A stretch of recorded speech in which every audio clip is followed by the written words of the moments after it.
பக்கத்துல இருந்தா பக்கத்துல அதிகம் இருந்ததுன்னா பக்கத்துல பொறுமையா பார்த்து ஏற்றிக்கோ. எல்லாரும் ஒரே நேரத்தில் விநாயகனுக்கு ரூபம் காமிக்கணும் அப்படிங்கிறத கேட்டுக்கிறோம்.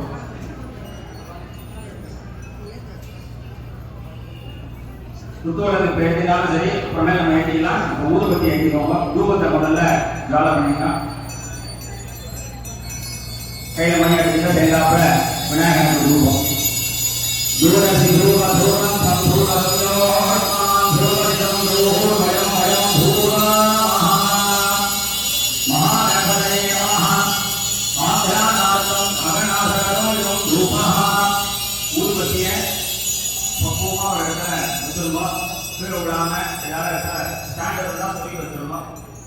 ரெண்டு அக்ஷதை எடுத்து விநாயகனுக்கு சாப்பிடுவோம். மகாகணபதே நமஹ தீபகசி தீபார்த்தம் அக்ஷராணி சமர்ப்பயாமி.